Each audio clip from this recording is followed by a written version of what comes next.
India രാജ്യത്തിലെ സാധാരണക്കാരെ സംബന്ധിച്ചിടത്തോളം ഏറ്റവും ജനപ്രിയമായിട്ടുള്ള ഒരു ബജറ്റാണ് ഇന്ന് റെയിൽവേ മന്ത്രി സുരേഷ് പ്രഭു അവതരിപ്പിച്ചിരിക്കുന്നത്.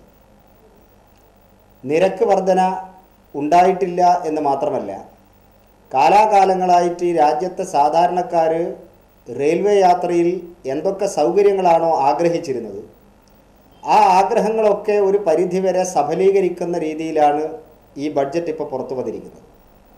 കേരളത്തെ സംബന്ധിച്ചിടത്തോളം നമ്മുടെ ചിരകാല സ്വപ്നം എന്ന് വിശേഷിപ്പിക്കാവുന്ന, നമ്മൾ വർഷങ്ങളായി കാത്തിരിക്കുന്ന കഞ്ചിക്കോട്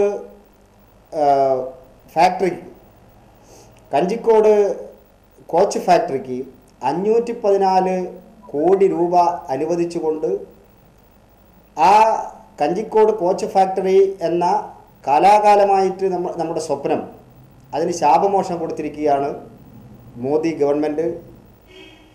അതേപോലെ തന്നെ കോളിളക്കം സൃഷ്ടിച്ച സൗമ്യ വധക്കേസ്, റെയിൽവേ സ്റ്റേഷനുകളിലെ അല്ലെങ്കിൽ ട്രെയിനുകളിലെ സ്ത്രീ സുരക്ഷയെ സംബന്ധിച്ചിട്ടുള്ള കാര്യങ്ങൾ, ലേഡീസ് കമ്പാർട്ട്മെൻറ്റുകളിൽ CCTV ഏർപ്പെടുത്താനുള്ള തീരുമാനമെടുത്തിരിക്കുന്നു ഈ ഗവൺമെൻറ്.